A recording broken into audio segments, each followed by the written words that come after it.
ಮಾಣಿ ಸಮೀಪದ ನೇರಳಕಟ್ಟೆ ಜನಪ್ರಿಯ ಗಾರ್ಡನ್ಸ್ಗೆ 2 ವರ್ಷ ತುಂಬಿದ ಸ್ಮರಣಾರ್ಥ ಅಶಕ್ತ ಕುಟುಂಬದ ಉಚಿತ ವಿವಾಹ ಹಾಗೂ ಜನಪ್ರಿಯ ಪ್ರಶಸ್ತಿ ಪ್ರದಾನ ಸಮಾರಂಭ ಜನಪ್ರಿಯ ಸಮ್ಮಿಲನವು ನೇರಳಕಟ್ಟೆಯಲ್ಲಿರುವ ಜನಪ್ರಿಯ ಗಾರ್ಡನ್ಸ್ನಲ್ಲಿ ನಡೆಯಿತು. ಜನಪ್ರಿಯ ಸಮೂಹ ಸಂಸ್ಥೆಗಳ ನಿರ್ಮಾತೃ ಹಾಗೂ ಹಾಸನದ ಖ್ಯಾತ ವೈದ್ಯರಾದ ಡಾ ಅಬ್ದುಲ್ ಬಶೀರ್ ವಿಕೆ ಅವರು ಅಧ್ಯಕ್ಷತೆ ವಹಿಸಿ ಮಾತನಾಡಿ, ನನ್ನ ಯಶಸ್ಸಿನ ಹಿಂದೆ ನನ್ನ ಮನೆಯವರ ಹಾಗೂ ಕುಟುಂಬಸ್ಥರ ಪಾತ್ರ ಮಹತ್ತರವಾಗಿದೆ. ಜಾತಿ ಮತವನ್ನ ಬದಿಗಿಟ್ಟು ನಾವೆಲ್ಲರೂ ಒಂದೇ ಎನ್ನುವ ಭಾವನೆಯಲ್ಲಿ ಮಾಡಿದ ಕೆಲಸದಲ್ಲಿ ಆತ್ಮತೃಪ್ತಿ ಹೆಚ್ಚು. ಈ ಒಂದು ಸಂಭ್ರಮದ ದಿನದಲ್ಲಿ ಒಂದು ಬಡ ಹೆಣ್ಣು ಮಗಳಿಗೆ ವಿವಾಹ ಮಾಡುವ ಭಾಗ್ಯ ನನ್ನ ಪಾಲಿಗೆ ಬಂದಿರುವುದು ತುಂಬಾ ಸಂತಸ ತಂದಿದೆ ಎಂದರು. ಆ ಒಂದು ಪುಣ್ಯ ಕಾರ್ಯವನ್ನು ಇವತ್ತು ಮಾಡಿದ್ದಾರೆ. ಬಾಕಿಯಾತು ಸಾಲಿಯಾತು ಖೈರುನ್ ಇಂದ ರಬ್ಬಿಕ. ಬಸೀರವರೇ, ನೀವು ಮಾಡಿದಂಥ ಇಂಥ ಕಾರ್ಯಕ್ರಮ ನಿಮಗೆ ಇವತ್ತು ಇಲ್ಲಿ ಸಿಗ್ಬೋದು, ನಾಳೆ ಖೈರುನ್ ಇಂದ ರಬ್ಬಿಕ, ಅದು ಅಲ್ಲಾಹ್ವಿನೊಂದಿಗೆ ಶೇಖರಣೆ ಆಗಿದೆ.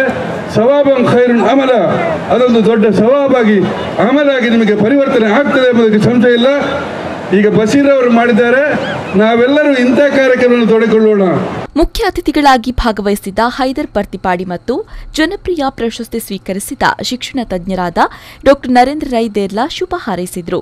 ಖ್ಯಾತ ಉದ್ಯಮಿ ಹಾಗೂ ಸಮಾಜ ಸೇವಕರಾದ ಮಹಮ್ಮದ್ ಹನೀಫ್ ಹಾಜಿ ಗೋಳ್ತಮಜಲು, ಸಾಹಿತಿ, ಕೃಷಿಕ, ಶಿಕ್ಷಣ ತಜ್ಞರಾದ ಡಾ ನರೇಂದ್ರ ರೈ ದೇರ್ಲಾ ಹಾಗೂ ಸದ್ದಿಲ್ಲದೆ ಹಗಲಿರುಳು ಬಡವರ ಸೇವೆ ಕೈಯುವ ಉದ್ಯಮಿ ಆಸ್ಕರ್ ಆನಂದ್ ಅವರನ್ನ ಈ ಬಾರಿಯ ಜನಪ್ರಿಯ ಪ್ರಶಸ್ತಿ ನೀಡಿ ಪುರಸ್ಕರಿಸಲಾಯಿತು. ಮೊಹಮ್ಮದ್ ಹನೀಫ್ ಹಾಜಿ ಗೋಳ್ತಮಜಲು ಅವರನ್ನು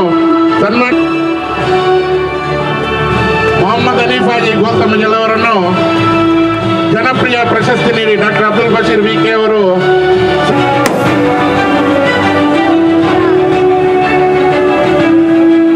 ಈ ಒಂದು ಕಾರ್ಯಕ್ರಮದಲ್ಲಿ ರೊಟೇರಿಯನ್ ಆಸ್ಕರ್ ನರೇಂದ್ರ ರೈ ದೇರ್ಲಾ, ಮೊಹಮ್ಮದ್ ಹನೀಫ್ ಗೋಳ್ತಮಜಲು ಹಾಗೆ ಆನಂದ್, ಈ 3 ಸಾಧಕರನ್ನು ವೇದಿಕೆಯಲ್ಲಿರುವಂತಹ ಗಣ್ಯ ಅತಿಥಿಗಳು ಸನ್ಮಾನಿಸಿದ್ದಾರೆ. ಇದೇ ಸಂದರ್ಭದಲ್ಲಿ ಡಾ ಅಬ್ದುಲ್ ಬಶೀರ್ ವಿಕೆ ಹಾಗೂ ನಸ್ರೀನ್ ಬಶೀರ್ ದಾಂಪತ್ಯದ 27ನೇ ವೈವಾಹಿಕ ವರ್ಷಾಚರಣೆ ನಡೆಯಿತು. ಡಾ ಅಬ್ದುಲ್ ಬಶೀರ್ ವಿಕೆ ಅವರನ್ನ ಹಾಸನದ ಜನಪ್ರಿಯ ಅಭಿಮಾನಿ ಬಳಗ, ಊರಿನ ಜನಪ್ರಿಯ ಅಭಿಮಾನಿ ಬಳಗದ ವತಿಯಿಂದ ಗೌರವಿಸಲಾಯಿತು. ಎಂ ಫ್ರೆಂಡ್ಸ್ ಪ್ರಧಾನ ಕಾರ್ಯದರ್ಶಿ ರಶೀದ್ ವಿಟ್ಲ ಸೇರಿದಂತೆ ಮೊದಲಾದವರನ್ನ ಗೌರವಿಸಲಾಯಿತು. ಈ ಸಂದರ್ಭದಲ್ಲಿ ಒಂದು ಬಡ ಕುಟುಂಬದ ಹೆಣ್ಣು ಮಕ್ಕಳ ಉಚಿತ ವಿವಾಹ ನಡೆಯಿತು. ಜೆಡಿಎಸ್ ಜಿಲ್ಲಾಧ್ಯಕ್ಷ ಮಹಮ್ಮದ್ ಕುഞ്ഞി ವಿಟ್ಲ, ಡಾ ಶ್ಯಾಮ್ ಸಂಪಿಗೆತ್ತಾಯ, ಹಿರಿಯ ಪತ್ರಕರ್ತರಾದ ವೆಂಕಟೇಶ್ ಮೂರ್ತಿ, ಎಸ್ಎಸ್ ಪಾಷಾ, ವಿಕೆ ಬಶೀರ್, ಹನ್ಸತ್ ಖಾನ್, ರಫೀಕ್ ಮಾಸ್ಟರ್, ಉಮಾರ್ ವಿಎಚ್, ನೆಟ್ಲಮುಡ್ನೂರು ಗ್ರಾಮ ಪಂಚಾಯತ್ ಅಧ್ಯಕ್ಷ Satish ಕೊಪ್ಪರಿಗೆ, Yahya Haji textile centre Puttur, ಡಾ ವಿಕೆ ಮೊಹಮ್ಮದ್, ಡಾ ಆಲಂ ನವಾಸ್, ಡಾ ಕಿರಾಶ್, ರಶೀದ್ ವಿಟ್ಲ ಮೊದಲಾದವರು ವೇದಿಕೆಯಲ್ಲಿ ಉಪಸ್ಥಿತರಿದ್ದರು. ಮಹಮ್ಮದ್ ಅಲಿ, ವಿ4 ನ್ಯೂಸ್, ವಿಟ್ಲ.